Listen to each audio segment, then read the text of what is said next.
माँ शारदे को प्रणाम और यहाँ पर बैठे सभी गुरुजनों को मेरा प्रणाम और प्रिय विद्यार्थियों।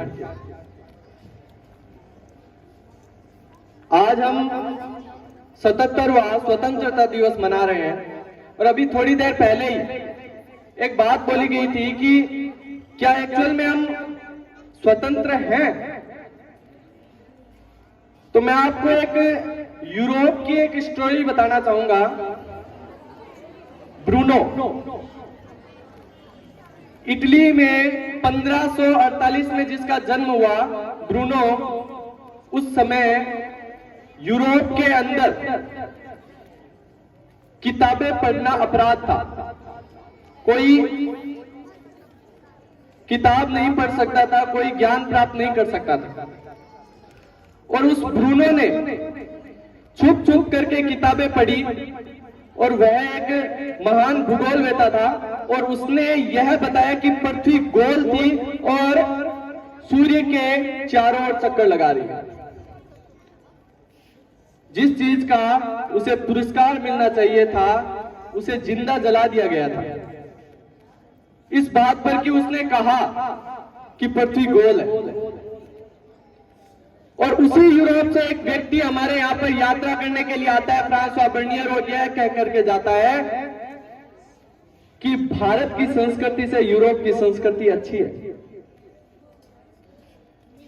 भारत की संस्कृति से यूरोप की संस्कृति अच्छी है, यह कह करके जाते हैं। क्यों कह करके जाते हैं? क्योंकि भारतीय हम कुछ भोले हैं और उनको यह मालूम नहीं है कि आधा यूरोप जो है वो भारतीय लोगों से भरा हुआ है। हमारे भारत की जो आदिम जातियां, प्राचीन आदिम जातियां, जिसके अंदर निग्रो, मेडिटेरियन, मंगोलियन और नॉर्डिक, आज जो मंगोलिया है उसके अंदर जितने भी लोग हैं वो प्राचीन समय में भारत से ही गए हुए हैं। और चाइना के अंदर भी हर 7 व्यक्तियों में से 6 व्यक्ति जो है वो मंगोलिया के हैं। यानी कि चाइना, मंगोलिया, जर्मनी, फ्रांस, यहाँ के लोग जो हैं पहले भारत के थे और भारत से जाकर के वहां पर बसे हुए। कुछ भी कहो, ब्रिटिश यहां पर आए थे, 200 सालों तक राज किया और वह एक अच्छे बिजनेसमैन थे, व्यापारी अच्छे थे। वो उन्होंने भारतीय लोगों को बेवकूफ बना करके पैसा छापा।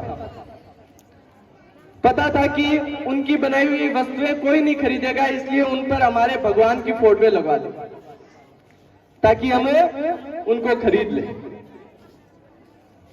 और हमने क्या किया?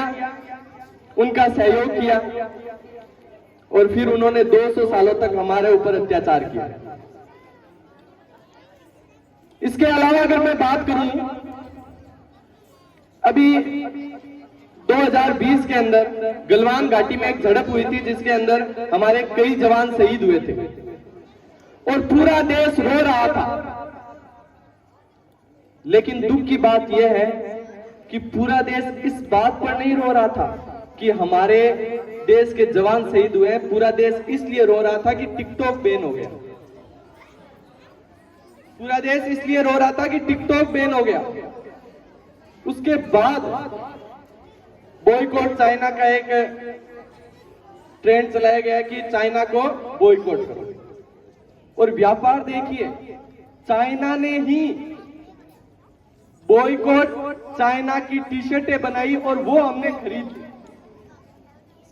मतलब कि उन्होंने व्यापार करने के लिए पता था कि अब चाइना को बॉयकॉट करेंगे, तो उन्होंने बॉयकॉट चाइना की टी-शर्टें बनवाई और वो हमने खरीदी। एक तरफ हम चाइना को बॉयकॉट कर रहे थे और दूसरी तरफ हम उनकी बनाई हुई वस्तुओं को खरीद रहे थे।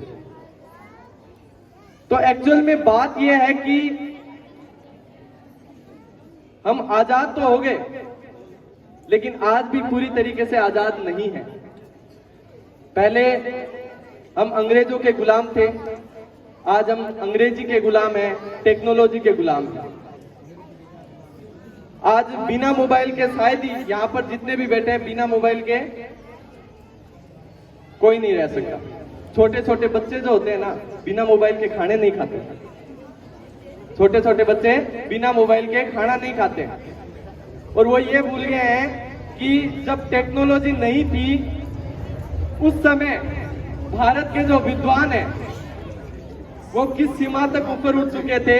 हम आर्यभट्ट की बात करें, हम वराहमिहिर की बात करें, हम धन्वंतरी की बात करें, हम पतंजलि की बात करें, जिस समय पूरा यूरोप अंधविश्वास में डूबा हुआ था उस समय हमारा भारत जो है विज्ञान को मानता। ज्यादा मैं बोलना नहीं चाहूंगा, लेकिन अंत में जाते जाते एक जयकारा जरूर बोल करके जाऊंगा। भारत माता की, भारत माता की, भारत माता की। धन्यवाद।